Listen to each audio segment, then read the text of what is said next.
We're currently ranking up an Iron player all the way to Diamond by just teaching him a couple of simple fundamentals that every single one of you can start applying today. We recently polled over 1,500 players on how long it takes them to rank up, and right now, according to our studies, our student Mr. White is ranking up twice as fast as the average player. In our first two episodes, we taught him the two mechanics that we call counting heads and the mirror technique, but in this video, we're going to be switching things up completely.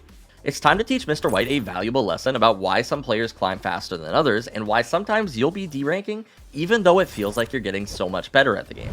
First, I wanted to brag about Mr. White a bit though. Look how crazy this guy has gotten in the last few months working with us. This isn't even fair. Spike planted. One enemy remaining. It's okay, bro. I feel like I am creating a silver smurf right now. He's absolutely massacring teams, so how in the world is it even possible that this guy was stuck in silver? What?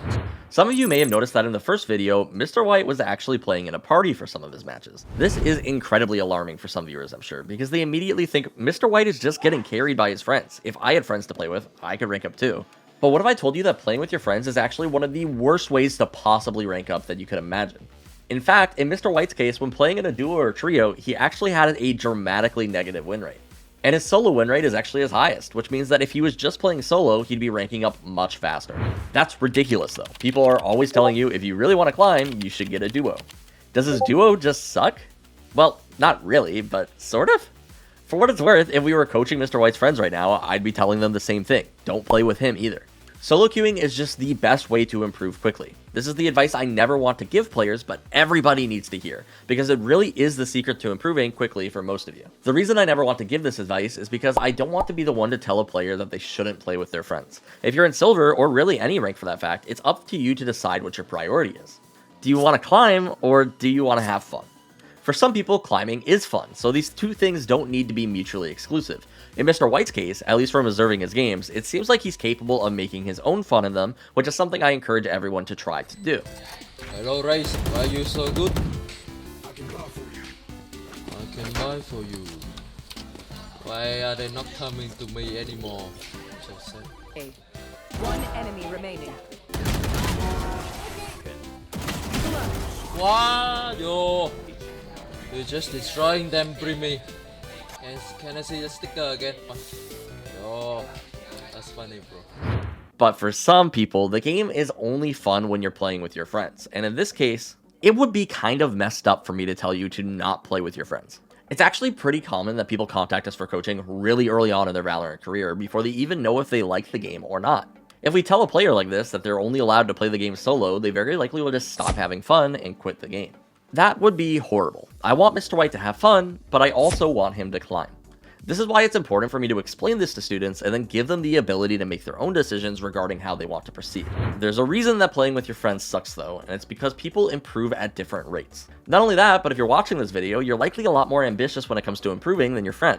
Say for example, you watch a ton of educational content. You're at school or work, watching these videos, being spoon-fed all of this helpful information, you know how to lurk, you know how to trade, you've been aim training, but then your friend Billy just finished watching his 11th season of One Piece and is going to hop in the game to play with you. Maybe Billy was the one who got you into the game, and maybe Billy was even a higher rank than you at the time, but Billy isn't the one trying to climb right now. He might say he's trying to climb, he might pretend like he's trying to climb, but his actions don't really show he's trying to climb. He's not really putting in any additional effort. You're trying to learn and improve, and Billy is doing the bare minimum of just playing the game. You can send Billy the same videos you've been watching, but there's no guarantee he's going to watch them, or that he will even understand them the same ways that you do. This is the problem you'll always run into. Even on professional teams, there's that guy who shows up late to every practice, doesn't listen during VOD review, and the most effort he puts in is tilt queuing ranked for 10 hours a day. Beyond this, everyone will also peak somewhere. Eventually, the amount of effort it takes to improve will become too much and they will plateau.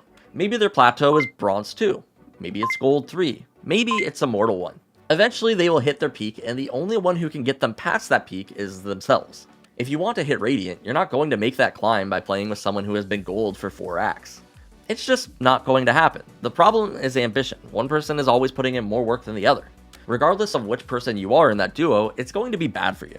Either you're getting carried or you're doing the carrying. There's even more to this though. Even if you're putting in the same work, some people just improve faster than others. Here's a game Mr. White played this week in a 5-stack with his friends. Keep in mind, Mr. White was Iron just a few weeks ago, but now he's Silver too. He dropped 33 kills in this lobby and lost. And it's not even his teammates' fault. They're playing against people who are way better than them, and Mr. White is playing against people who are worse. The average rank of the enemy team was bronze 2, and his team had 3 irons. And it's not like Mr. White has some insane talent that makes him climb stupidly fast, he's just been given really good advice. Any player could be improving just as fast as him if they went to Skillcapped and watched the handy dandy course that we created for him that documents all of the guidance he's been given along the way. You'll see the same courses and the same coaching sessions given to Mr. White that got him from looking like this to looking like this. We're so confident, in fact, that we even give people a money back guarantee if they don't climb.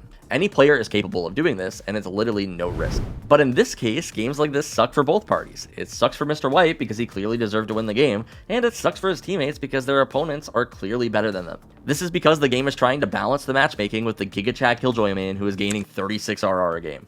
It is hard to climb when you're playing with your friends. Eventually, someone will always end up being better than the other player. But once again, I can't force Mr. White to play solo, and I don't even want to. I want Mr. White to climb, but I also want him to have fun. If he only has fun playing with his friends, then play with your friends. I know people will suggest solutions like making an alt account or playing unrated, but neither of those are great options. If he makes an alt, he's still being held back, but now he's also smurfing. And if he chooses to play unrated, you have to basically convince your friends to not want to play ranked, which is a difficult conversation for a lot of people to have. Also, both of these things aside, there's only so much time in the day to play ranked. Right now, Mr. White is playing 1 to 3 games a day at max. Now imagine if he's queuing 3 normal games. He's just going to never play ranked. All of this aside though, Mr. White is actually still climbing incredibly fast. As we mentioned, he's currently gaining 36 RR a game, but actually didn't move rank during our second episode. In the first episode, he went from Iron 3 to Silver 2, and then in the second episode, he actually went down slightly to Bronze 3. Well, I'm proud to say that after solo queuing, Mr. White was officially able to rank up to Gold 1. But why did he derank in the first place? Well, in this episode, I figured it was helpful to explain some of the science behind climbing. When you look at your tracker, you'll see this fancy win rate statistic. If you have a 50% win rate, obviously that means you will win 50% of your games. To most players, when they see this, what they'll expect to see in their match history is this. For every game they win, they will lose a game. This is what we call stagnant. You normally assume that with a 50% win rate, that means that the player currently belongs in this rank. This is actually where the game normally wants to level players out. The goal with the ranking system is to eventually get you to a rank where you win 50% of your matches. However, this isn't actually how real match histories look at a 50% win rate. Normally what a match history will look like is closer to this. Lots of wins in a row and then lots of losses. When you see something like this, it's completely normal. We call this upswings and downswings, and it's just how climbing works. Understanding this can help you not get tilted when you're on one of those aforementioned downswings. A week ago, Mr. White had around a 55% win rate. He was climbing really handedly. Then he went on a loss streak and it brought him back down to 50%. It's not loser's queue per se. What happens is that when Mr. White is winning, he's climbing. He's playing against better and better opponents, and the game starts to give him harder and harder matches. Eventually, he's able to reach a point where the lobbies get really hard. The game's not trying to tank his elo, they're just trying to challenge him until they figure out where he's at. That's why you'll see him in lobbies like this where the average rank is significantly higher than his. There's even a gold player in this lobby, and it's not because they're trying to make his team lose, the game just thinks that Mr. White might be good enough to compete in gold, so they're testing it. He lost this game, so the next game they're like, okay, that lobby's too hard, let's try to make the average rank silver 1. So they try that, and then he loses again, so they're like, okay, let's try this one more time. They try it one more time, and he loses again, so they're like, okay, he's not ready for silver yet. So they're like, let's test somebody lower rank and see if he crushes them. So they make the average rank of the enemy team bronze 2, and they're like, okay, so he won that one, so maybe he's better than bronze 2. You see how this works? The game is constantly testing you. When you go on a win streak, they're like, damn, this guy's really good. And then they keep challenging you until they're like, oh god, he's not that good. Notice how in these screenshots again, though, he's playing in a 3-stack, so it confuses the game even more. The game isn't just judging Mr. White now, it's also trying to compare him with his teammates and find a game that is balanced based off of all of their ranks. It just gets really funky, and it's super difficult for the ranking system to be accurate when you're playing with your friends. But one thing is for sure, just because Mr. White has a 50% win rate does not mean that he's not climbing fast. In fact, judging by his RR gains, the game clearly thinks that he doesn't belong in silver. On a normal win or loss, the game will generally give you around 18 to 20 RR if your MMR is around the rank that you're in. The game is trying to rank up Mr. White, but he's basically fighting it by queuing in groups. He will get really hard lobbies to carry in and then lose, basically just resulting in his win rate leveling out. But if he's gaining 30 RR a win and losing 18 to 20 a loss, that means that he's still going to climb even at a 50% win rate. On top of that, we often judge our performance with a recency bias, meaning that we only really look at the games that we've played in the last day or two. What I think is really important for a lot of players to do is check your performance tab on Tracker GG and see what your actual growth looks like. In Mr. White's case, this act he's climbed nearly a whole 2 divisions. His win rate has increased by 5%, his KD has gone up by 0.13, and his headshot percentage has increased by over 6%. When you're on a loss streak though, it doesn't feel like this. It feels like you're doing everything wrong, as if every game you play is a disaster and you've been hard stuck for an eternity. This is why it's really difficult to analyze your performance from game to game. When you combine upswings and downswings with the idea of climbing, think of your climb like this. You're not trying to always go up, up, up. What you're trying to do is increase the overall spectrum of ranks that you'll bounce between. So for example, let's take a look at me. This act, my rank has fluctuated from around Ascendant 3 to Immortal 2.